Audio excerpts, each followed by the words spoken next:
stars, your moon, your sun. I would love to be that one. Bonjour tout le monde, j'espère que vous allez bien, que vous êtes en pleine forme. Aujourd'hui on est dimanche 9 février et il est 10h30 passé. Alors je regarde par la fenêtre parce que je regarde le vent. Il nous annonce une tempête aujourd'hui. Alors pour l'instant ça a l'air d'aller. Il souffle un petit peu mais ça va. Alors j'espère que... J'aime pas ça, je suis en stress. Alors Greg me dit mais c'est pas grave, ça va aller. Enfin franchement il dit de toute façon même s'il arrive quelque chose on a des assurances et tout. Mais c'est vraiment... voilà, un truc qui me... J'ai tout le temps peur qu'il y ait des dégâts ou des choses ou quoi. Et dès qu'il y a un coup de vent ça me... Après si ça tombe il n'y aura rien du tout hein, parce que c'est déjà arrivé où on nous disait... Voilà, parce que là, on a reçu des messages de nos assurances, etc., en nous disant qu'il fallait faire attention. Donc du coup, ils mettent un bon coup de pression. Et si ça tombe, bah, ça va passer comme ça, quoi, en fait. Hein, c'est pas la première qu'on a, et puis ça sera pas la dernière. Mais j'ai des mauvais souvenirs de quand j'étais petite, qu'on a eu des tempêtes comme ça, où une fois l'antenne était complètement tombée du toit. Et heureusement, j'avais ma mère qui avait la persienne qui était fermée parce qu'autrement elle aurait pu péter complètement la vitre en tombant. Dans notre ancienne maison on avait des extensions et il y avait le toit à chaque fois qu'il y avait une tempête comme ça et que le toit se soulevait, en fait il y avait des coups de vent, même une fois où la plaque, il y avait une plaque de la véranda qui s'était complètement volée et qui avait atterri chez le voisin. Mais voilà, donc c'est vraiment les trucs que j'aime pas. Mais ça va aller. Alors quoi de prévu aujourd'hui? On bougera pas aujourd'hui, on restera bien au chaud à la maison à regarder la tempête à travers la vitre. Je sais pas ce qu'on va faire, on va sûrement chiller comme on dit. Je vais préparer le repas, mais avant ça je voulais vous montrer une tenue que j'ai reçue de Camailleux. Alors Greg, j'ai demandé à Greg de me filmer en entière pour pouvoir pour que vous puissiez me voir entièrement. Donc je vous mets les petites images ici. Oh chérie, sors de la salle de bain, il y a mis de la cocotte. Donc je vous mets les petites images ici. En fait ils m'ont proposé de m'envoyer une carte cadeau et je pouvais choisir ce que je voulais. Donc j'avais été en magasin et j'avais déjà regardé sur le site et j'avais flashé sur une jupe que je n'ai pas trouvée en magasin. Donc du coup ça m'a permis en même temps de tester la commande directement sur internet et je me suis fait livrer en magasin pas loin de chez moi. Et en fait donc je l'ai commandé du samedi soir et du mercredi elle était en magasin. Ça s'est super bien passé et tout, donc je pense que là je pourrais récidiver comme ça. Donc la tenue que j'ai choisie c'est un pull. Alors toute l'originalité du pull sont dans les manches, vous allez voir dans les images, ça fait un peu voilà, il y a quelques boutons comme ça et il y a comme un froufrou, ça fait un peu des manches un peu ballon comme ça. Et la jupe c'est une jupe en simili cuir assez longue, assez évasée, avec une taille haute. Elle est vraiment très très jolie, j'adore. Donc je vous mets les liens en barre d'infos si vous voulez aller voir, si vous voulez aller jeter un oeil du coup de la tenue que j'ai choisie de ces Camailleux. Voilà. Allez, sur ce, moi je vais préparer le repas. Alors la tenue c'est la nouvelle collection, donc si ça vous intéresse vous la retrouverez en magasin facilement encore. Alors le pull il fait 26 € et la jupe, enfin 25,99 € et la jupe j'ai trouvé ça très raisonnable pour une jupe comme ça en simili cuir. Elle a vraiment une très bonne qualité, elle est quand même assez pas lourde mais vous voyez épaisse, enfin c'est pas du... Enfin voilà, souvent il y a des simili, ça fait un peu plastique. Là non franchement elle est vraiment d'une très bonne qualité. Et là la jupe elle fait que 36 €, 35,99 €. Donc je trouve ça très très raisonnable pour une jupe comme ça longue en simili. Franchement j'étais étonnée. Voilà, donc je vous mets les liens en barre d'infos. Donc sur ce on va parler nourriture maintenant. Alors ce midi on va faire un parmentier. Alors c'est une recette que je vous ai déjà partagée. En fait c'est un parmentier de lentilles corail. Là les pommes de terre sont remplacées par des lentilles corail. C'est une recette que j'avais inventée à un moment où je faisais attention, enfin même encore je fais encore attention hein, mais je veux dire où je faisais Weight Watcher, voilà. Et donc j'avais essayé de trouver un truc pour remplacer les pommes de terre, pour faire baisser les points en fait du parmentier et franchement on avait adoré. Donc du coup voilà, là j'ai eu envie de le refaire. Le seul truc que je vais changer c'est que là j'avais dans la recette originale j'avais pris un rôti de porc au filet que j'avais haché moi-même. Là je me suis facilité de travail, j'ai pris de la viande hachée, voilà, directement de porc et veau, voilà. Autrement, c'est pratiquement tout ce que je vais changer. Peut-être aussi au niveau des légumes.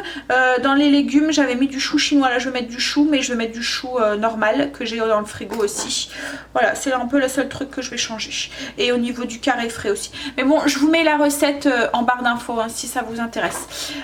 Sur mon mur Trello. Donc là, on va commencer par la purée. Alors la purée, je vais la mettre dans le MCC comme il faut la mixer et tout. Donc je vais tout faire dedans.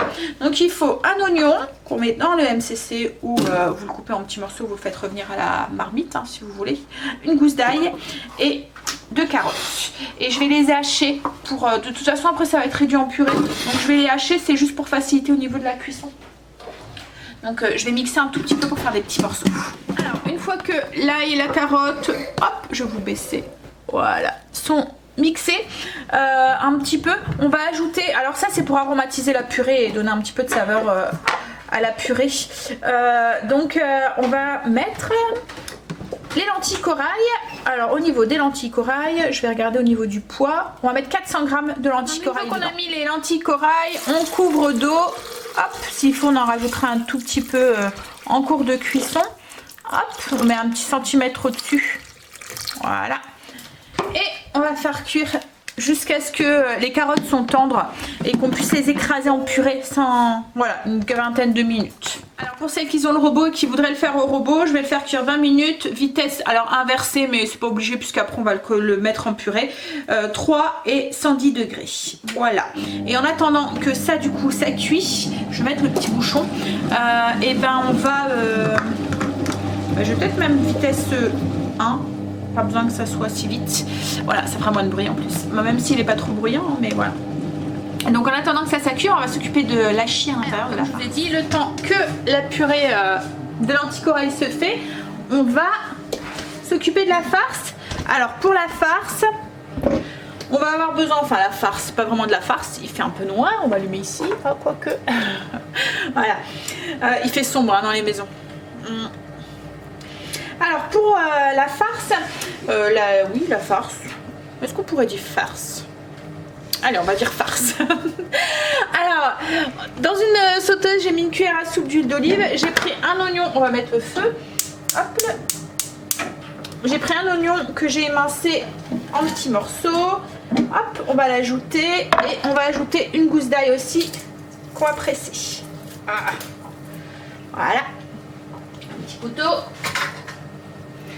Et on va le faire légèrement dorer avant d'ajouter du coup la viande hachée. Alors comme je vous ai dit dans la recette originale, logiquement c'est de l'hachis de porc en fait.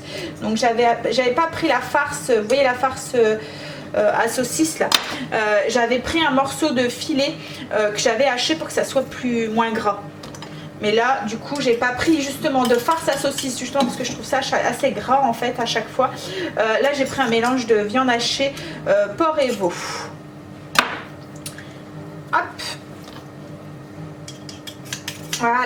Donc je fais revenir ça et ensuite j'ajoute la viande. Alors je vais pas parler du repas de ce soir. Alors ce soir on va manger c'est reste de pizza. En fait hier on a fait une soirée pizza avec mes belles-sœurs et mes beaux-parents. Donc du coup il en restait énormément. Donc du coup voilà, on va remanger des pizzas ce soir.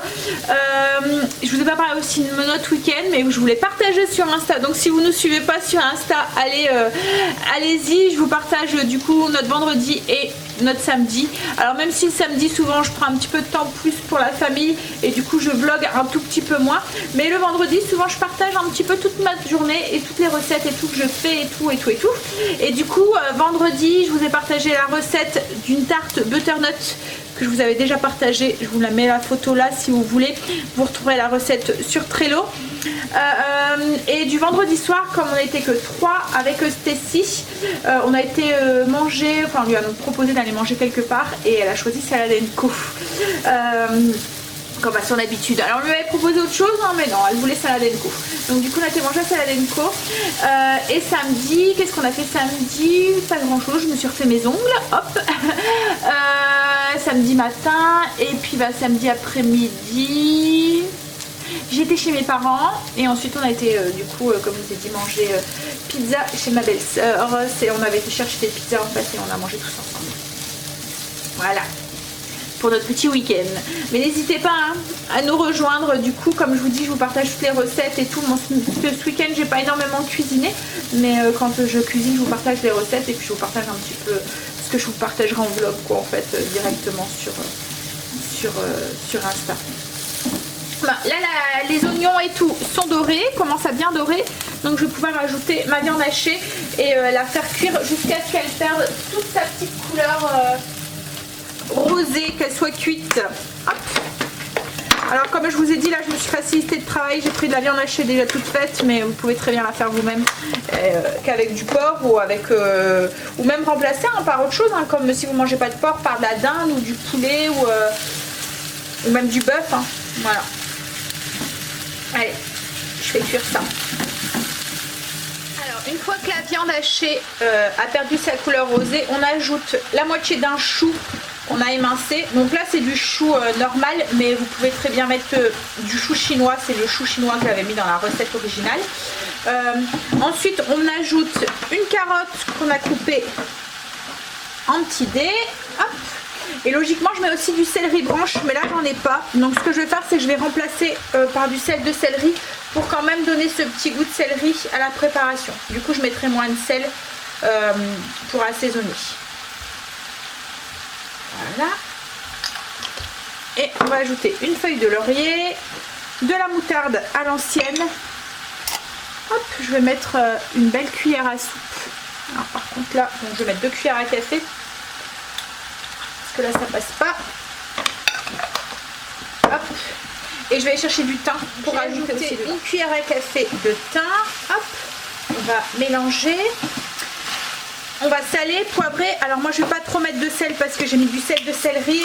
Puis on va ajouter aussi du bouillon. Donc je vais pas en mettre de trop. S'il faut j'en rajouterai après. Hop. Je vais mettre un tout petit peu de sel du coup. Voilà.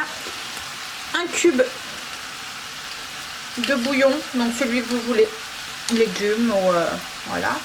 Et 15 centilitres d'eau. C'est juste pour aider à la cuisson des légumes. Et là on mélange et on laisse cuire pendant une dizaine de minutes. Donc en attendant, j'ai mis mon four en préchauffage et je vais aller voir au niveau des lentilles ce que ça donne. S'il ne faut pas rajouter d'eau, là je vois que ça s'est arrêté. Hop. Ah. Oh, ça a l'air d'aller. On va goûter, voir si les carottes sont cuites. Ça va, c'est cuit. Alors là pour l'instant je vais pas mixer parce que j'ai peur qu'après ça fait trop bloc. Donc je vais attendre que ma viande a ses 10 minutes de cuisson pour que mes carottes sont cuites dans ma viande, pas dans ma farce. Et ensuite je mixerai pour faire une purée plus lisse. Alors comme vous pouvez le voir, c'est un parmentier avec plein de légumes dedans. Hein. Donc faut aimer les légumes. Mais franchement il est très très bon. Et la purée de lentilles corail, en plus souvent les lentilles corail quand on les fait cuire ça devient vite de la purée. Donc du coup ça passe super bien. Et même chez mes loulous c'était super bien passé. Pour la pâtisserie du jour, je voulais faire un gâteau mais on en a mangé hier chez ma belle-sœur. Donc du coup je me dis que je vais peut-être plutôt faire un petit truc pour 4 heures. Alors je vais voir, peut-être que je ferai des madeleines ou je vais voir ou des muffins ou j'avais envie aussi c'était de refaire le gâteau au citron. Donc peut-être que je referai ça plutôt pour pouvoir vous partager la recette aussi sur Trello aussi. Voilà, ça sera plus pour 4 heures.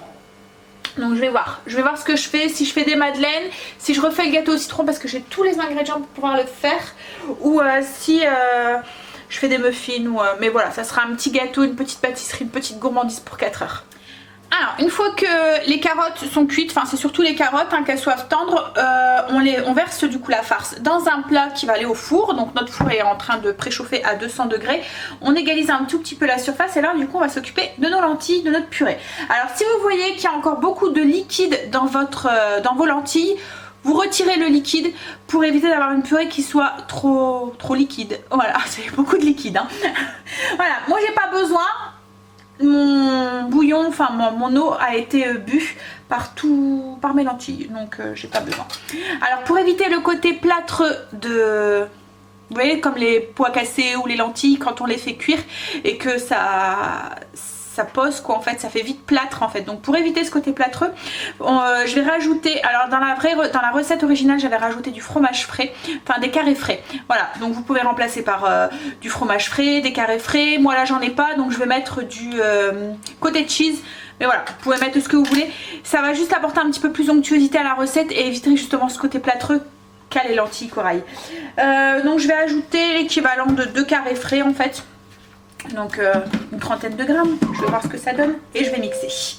Alors comme je vous ai dit, moi je vais pas retirer de liquide, mais vous si vous en avez trop, n'hésitez pas. Autrement vous allez avoir un truc qui va être trop liquide et ça va être moins visuel quoi en fait. Donc une fois que c'est mixé, j'ai rajouté 50 grammes de cottage cheese ou fromage frais. Voilà. Donc une fois que c'est mixé correctement, vous rectifiez, vous goûtez, vous rectifiez l'assaisonnement et tout.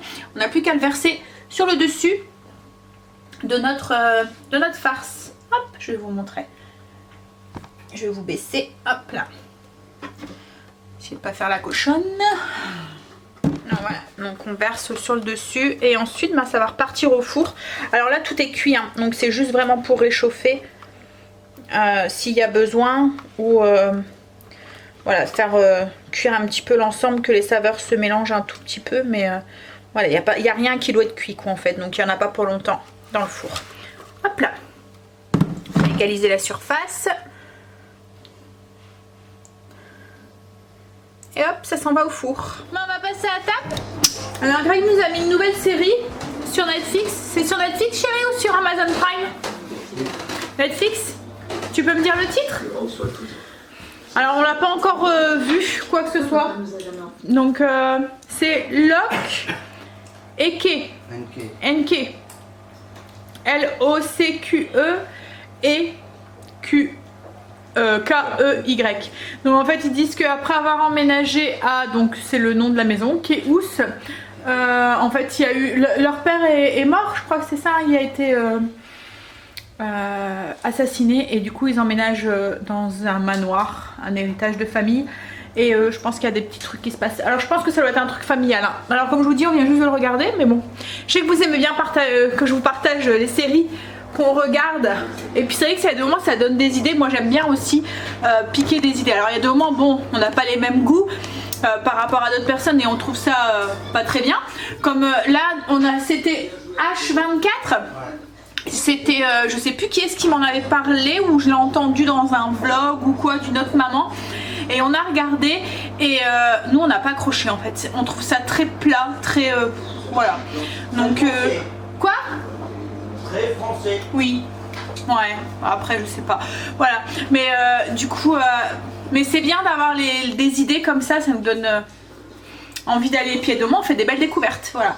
Donc là on verra ce que ça donne. Mais ça a l'air d'être un truc familial avec des enfants et tout, donc c'est bien quand on a nos ados qui sont là comme ça, on regarde tous la même chose. Bon, comme je vous ai dit, on va manger. Je vais sortir le parmentier, je vous montre. Voilà ce que ça donne et à l'intérieur. Voilà, alors j'avais fait des petits dessins avec la fourchette, hein, c'est pour ça que ça fait ça. Donc voilà, et on va manger ça avec de la mâche et un peu de vinaigrette. Allez, et je pense que tout à l'heure je vais refaire le gâteau comme je vous ai dit au citron. J'ai tous les ingrédients, j'ai des citrons qu'il faut que je fasse partir et en même temps comme ça me permettra de vous mettre la recette sur Trello. Voilà. On a mangé, petit café. Alors en fait compte, la série c'est pas une série pour enfants. Enfin c'est pas une série pour enfants, pas pour les petits quoi en fait. Elle fait même légèrement un petit peu flipper quand même. Ah si, un petit peu, hein. En fait c'est toute une histoire de clés. Le petit il peut trouver des clés et les clés elles ouvrent des portes et quand il ouvre la porte il y a quelque chose derrière. Donc ouais, c'est un peu surnaturel en fait. Greg se moque de moi. Vraiment une chuchote. Je suis une chuchote. Ouais, donc à voir. Mais il a l'air d'être bien, hein. Mais voilà, c'est pas du tout le genre de truc que je m'attendais en voyant le descriptif. Ouais, il y a quelque chose derrière la maison en fait. Quelque chose qui est pas très... Vraiment parallèle. Ouais, voilà, un peu parallèle, un peu, ouais, dans un monde un petit peu parallèle. Bon allez, on va boire son café. Ensuite, j'ai du repassage qui m'attend. Et puis après il faut que je réponde à vos commentaires aussi parce que je l'ai pas fait hier. Ouais. Il est quand même pas mal. La série elle est quand même pas mal. Mais bon, après comme je vous dis, c'est pas forcément... Il y a du c'est pas forcément ce que je m'attendais en fait, mais il y a de l'intrigue et tout, il y a un petit peu de fantastique et tout, c'est bien. Bon, je vais faire le cake pour 4 heures. Je vous mettrai la recette du coup en barre d'infos, enfin je vous l'ai déjà partagée hein, mais je vous la mettrai du coup sur Trello. Là j'ai juste au niveau des quantités, j'ai doublé, je vais essayer de vous faire une place. Oui, donc j'ai doublé au niveau des quantités pour avoir un plus gros cake. Donc vous aurez les quantités pour un beau cake, logiquement. Alors, est-ce que je vais savoir vous mettre ici sans faire de catastrophe? Oui, voilà. Alors c'est simple, tout se passe au fouet et c'est une recette où il faut aller assez vite parce qu'en fait c'est l'acidité du citron qui fait une réaction avec la levure et le bicarbonate, ça va mousser et c'est ça qui fait que le gâteau est tout léger, tout moelleux. Donc au niveau de la farine, c'est du son d'avoine qui a, je vous l'ai déjà dit, hein, il y a des vertus en fait le son au niveau de la glycémie, donc du coup ça en fait un gâteau, un cake qui a un IG très bas. Donc c'est du son d'avoine et de la farine d'épeautre complète. Et il y a du citron et le citron c'est pareil, il y a des vertus au niveau de la glycémie, ça régule la glycémie et en fait l'acidité dans l'estomac fait que la recette, enfin le bol alimentaire devient plus acide et du coup avec un IG plus bas. Fait baisser l'indice glycémique du bol alimentaire au complet. Donc même si vous mangez quelque chose qui a un indice plus haut avec quelque chose d'acide, ben, ça fait baisser l'indice glycémique de cet aliment. Voilà, donc c'est pour ça qu'en fait c'est un petit peu délicat avec les indices glycémiques parce qu'en fait un aliment seul qui a un indice glycémique peut changer quand il est additionné avec autre chose. Voilà. Bon allez, on y va du coup pour la recette. Donc on prend deux saladiers, un pour les liquides ici et un pour les solides, les poudres ici. Donc pour les solides, pour les poudres, j'ai mis du coup mes 2 farines, mon sucre. Alors là au niveau du sucre, je vous ai mis la quantité de sucre si vous utilisez un sucre normal, donc 100 g de sucre. C'est à vous en fonction du sucre que vous allez utiliser, de changer la quantité. Par exemple là moi j'ai utilisé du Sucarly ici, donc je dois mettre la moitié, donc j'ai mis que 50 g de sucre. Si vous utilisez du xylitol, il faut mettre à peu près 70 g. Si vous utilisez voilà, du miel ou du sirop d'agave, il faudra changer en fonction de ça. Voilà, hop, donc là j'ai mes levures, donc une cuillère à café de bica, une cuillère à café de levure chimique, ma farine d'épeautre, mon sucre et le zeste d'un citron bio.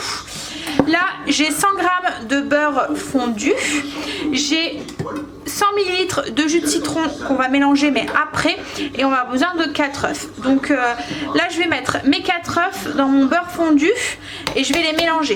Et ensuite une fois que ça sera mélangé, on va mélanger ça avec nos poudres. J'ai mes œufs avec mon beurre mélangé, on ajoute tout ça à notre poudre et on va mélanger aussi. J'ai mis mon four à préchauffer à 150 degrés. Alors c'est un gâteau qui cuit à faible température, qui va cuire un peu plus longtemps mais pas trop haut. Donc on mélange et j'ai beurré aussi un moule à cake parce qu'une fois qu'on aura ajouté le citron, qu'on aura mélangé, il faudra tout de suite le mettre dans le moule pour garder l'effet mousseux que ça va faire quand on va ajouter le jus de citron. Voilà, on mélange bien. Je vais aller chercher mon moule à cake, le préparer juste à côté. Ouais, donc là c'est bien mélangé. Vous pouvez aussi, si vous voulez, rajouter quelques gouttes d'huile essentielle de citron pour corser un tout petit peu le goût ou un arôme de citron. Hop. Par contre, si vous utilisez d'huile essentielle, faites attention si c'est pour des enfants, hein, parce que voilà, je sais que c'est pas très approprié. En fait, ça dépend les huiles. Je m'y connais pas assez en fait pour vous conseiller d'en mettre ou pas. Donc voilà. Donc là du coup j'ajoute mon jus de citron. Et on mélange tout de suite. Alors vous allez voir, ça va un peu mousser. On mélange brièvement. Vous voyez, ça mousse. Et pour garder cet effet, du coup, une fois que c'est mélangé, pouf, on verse tout de suite dans notre moule qu'on a beurré pour garder cet effet gonflé du gâteau. Hop. Et là, on va enfourner tout de suite. Donc une fois que c'est versé dans le moule, on enfourne dans un four à 150-160 degrés, pas plus chaud, pendant à peu près 25-30 minutes, ça dépendra de votre four. faut surveiller, puis ça dépendra aussi de la taille du moule, etc. etc. Là moi mon moule était un tout petit peu trop petit, donc ce que j'ai fait c'est que j'ai mis une partie de la pâte dans un tout petit moule que je sortirai sûrement avant. Ça me fera un gâteau pour moi demain matin déjeuner ou voilà. J'ai démoulé le cake et puis comme je vous ai dit il reste en pâte. Ouh, alors c'est un peu chaud. Je l'ai mis dans un bol comme ça et du coup ben, je mettrai un film et je pense que soit ce sera pour moi goûter demain ou mon petit déjeuner avec du yaourt au dessus et allez, moi je vais aller faire ma liste de courses, mon menu pour la semaine prochaine devant la cheminée avec chérie. Il est déjà 7h30, la maison est encore entière. On n'a pas encore eu de dégâts, rien du tout, on va croiser les doigts. J'espère que la nuit se passera comme ça. J'ai vu que certaines d'entre vous avaient partagé des trucs sur Insta. Donc j'espère que chez vous c'est pareil, qu'il n'y a pas de dégâts, qu'il n'y a rien du tout. Mais bon, on verra. C'est pas une tornade, hein? Non, c'est pas une tornade, mais c'est une tempête avec des belles rafales de vent quand même. On entend bien souffler quand même. Alors, pizza, comme je vous avais dit, restant de pizza d'hier. Avec un petit feu de cheminée. Et on a passé l'après-midi sur la série avec les clés. Clés housse, enfin quelque chose comme ça, c'est ça, hein? Et en fait, c'est vraiment une intrigue autour de ces clés qui ont des pouvoirs magiques. Et franchement, ouais, c'est bien. Moi, j'ai fait du puzzle. J'ai fait aussi mon menu aussi pour la semaine. J'ai pas fait ma liste de courses, je la ferai demain. Mais le menu est fait. Je l'ai tapé aussi. Qu'est-ce que j'ai fait aussi? Oui, du puzzle. Bon, j'avance pas beaucoup sur le puzzle. Enfin, pas aussi vite que je le voudrais. Il est dur. Ouais, moi sur ce du coup je vais vous laisser parce que de toute façon là on va manger et ensuite on va prendre notre douche et on va finir la soirée à mon avis sur le dernier épisode parce qu'on aura fini la saison cet après-midi. Je vais vous faire des gros bisous et je vous dis à demain pour une nouvelle journée avec nous. Bye, à demain, bisous. To make you laugh.